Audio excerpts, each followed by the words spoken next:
Okay, hello friends. So welcome to our YouTube channel What and Let, or without wasting much time, as we are in the MCQ series of the emerging domain in electronics engineering, it is the part 3 today, and we'll see 10 MCQ questions on bipolar junction transistor. Today's topic is BJT, bipolar junction transistor, very important topic of unit 2, and many questions will definitely come in the objective examination going to be held for the first year students of AKTU.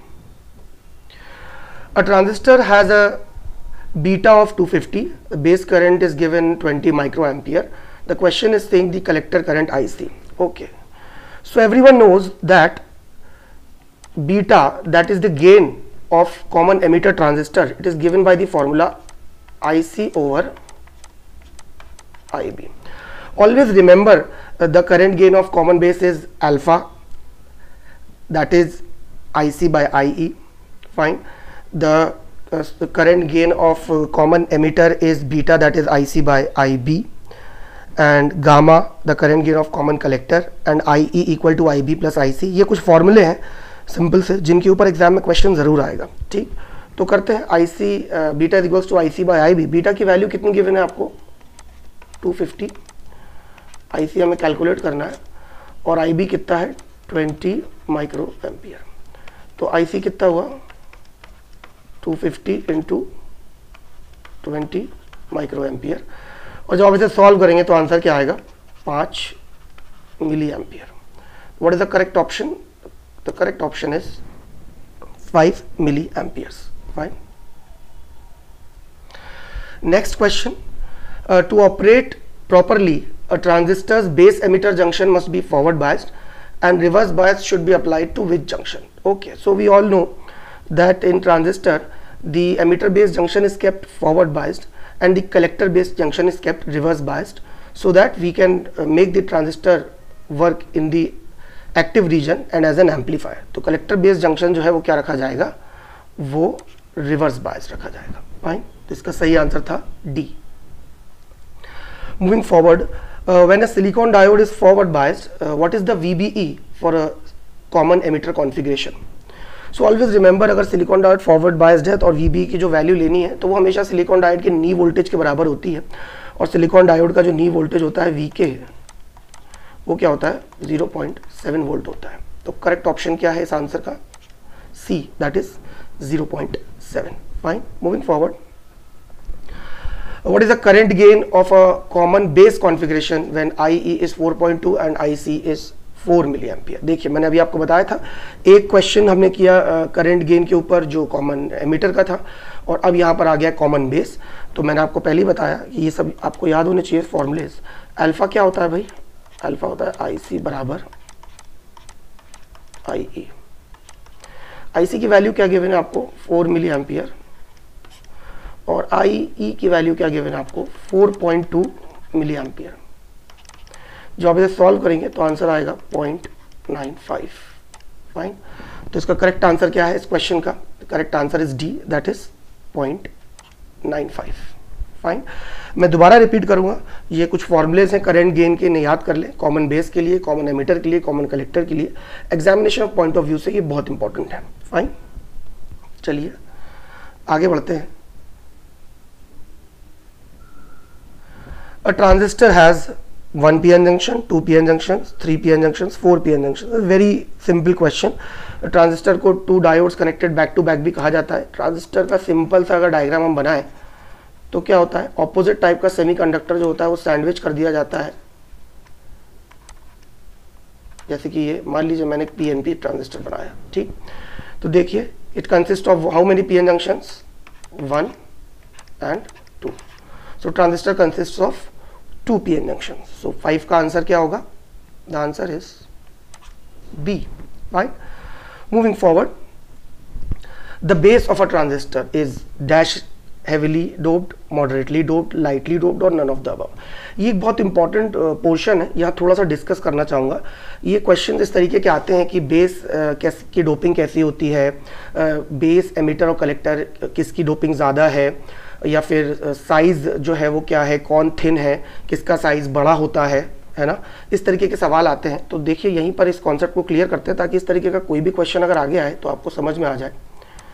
देखिए, किसी भी transistor में किसी भी transistor में जो base होता है वो हमेशा क्या होता है, बहुत थिन होता है। ठीक, बेस क्या है, बहुत थिन है। क्यों बेस थिन क्यों होता है? क्योंकि आप चाहते हैं कि मैक्सिमम इलेक्ट्रॉन्स, मान लीजिए ये क्या है आपका एमिटर, ये है बेस, ये है कलेक्टर। आप ये चाहते हैं कि मैक्सिमम इलेक्ट्रॉन्स जो है वो जाएं और कलेक्टर पे चले जाएं, लेकिन जब इलेक्ट्रॉन्स क्रॉस करेंगे एन टर्मिनल को, एन टाइप सेमीकंडक्टर से निकलेंगे एमिटर के, तो वो पी टाइप में जाएंगे, रास्ते में बेस पड़ेगा, तो वहाँ रिकॉम्बिनेशन ना हो। रिकॉम्बिनेशन अवॉइड करने के लिए बेस हमेशा लाइटली डोप्ड रखा जाता है और बेस का साइज भी हमेशा क्या होता है, थिन होता है। ठीक, तो the base is always lightly doped. आगे क्वेश्चन आ सकता है कि एमिटर की डोपिंग कैसी है, तो याद रखिए एमिटर की डोपिंग, जितनी ज़्यादा डोपिंग होती है उतने ज़्यादा चार्ज कैरियर्स होते हैं। तो हम चाहते हैं कि एमिटर का काम ही ये है कि वो maximum number of charge carriers emit कर सके। तो एमिटर की डोपिंग हमेशा कैसी होनी चाहिए, एमिटर की डोपिंग हमेशा क्या होनी चाहिए, बहुत ज़्यादा हाई होनी चाहिए।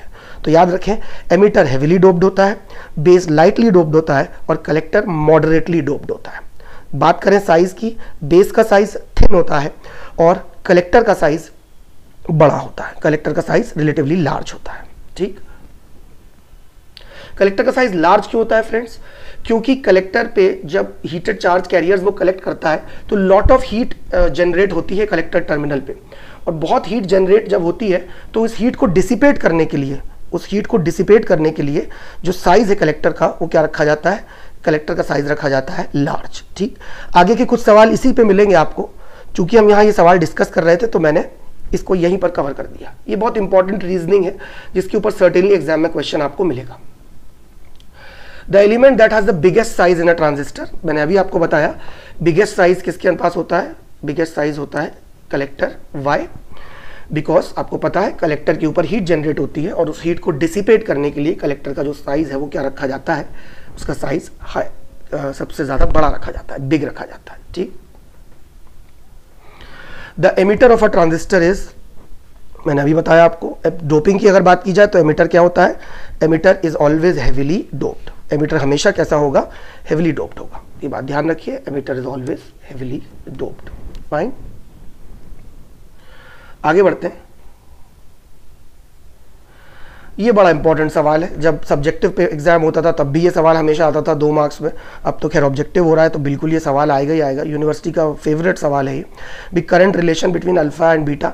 आप लोग याद रख लीजिए कि आपको क्या करना है, आपको अल्फा का फॉर्मूला याद करना है, आपको बीटा का फॉर्मूला याद करना है। अल्फा कॉमन बेस का गेन होता है, बीटा कॉमन एमिटर कॉन्फ़िगरेशन का गेन होता है और गामा कॉमन कलेक्टर का होता है। साथ ही साथ आपको इनके बीच में, इन सब के बीच में रिलेशंस भी याद करने हैं। ठीक, कि अल्फा बीटा और गामा के बीच में क्या रिलेशंस है, इन पे भी सवाल पेपर में मिलेगा। तो फिलहाल के लिए बीटा होता है आपका कॉमन एमिटर का करंट गेन और अल्फा होता है आपका कॉमन बेस का। तो जो रिलेशनशिप होती है वो हमेशा होती है कि बीटा जो होता है वो होता है अल्फा अपॉन 1 माइनस अल्फा। ठीक, beta is equals to alpha upon 1 minus alpha, इसको याद रखिए। और आज की सीरीज का लास्ट क्वेश्चन, एक करंट रिलेशनशिप क्या होती है ट्रांजिस्टर में, तो बड़ा सिंपल है, हमेशा याद रखें, बहुत मास्टर फॉर्मूला है, बहुत काम आएगा आगे आपको न्यूमेरिकल्स में। IE एमिटर करंट जो होता है वो हमेशा किसके बराबर होता है, base current plus collector current. ठीक, ट्रांजिस्टर में emitter current is always equal to the base current plus collector current. तो इस सवाल का जो सही जवाब है वो क्या सही जवाब है, IE is equals to IC plus IB। ठीक, यानी कि the current of emitter is always equal to the sum of the current of collector and base. Fine, तो मुझे उम्मीद है कि आपको ये BJT के ऊपर जो आज 10 ऑब्जेक्टिव क्वेश्चंस थे ये पसंद आए होंगे।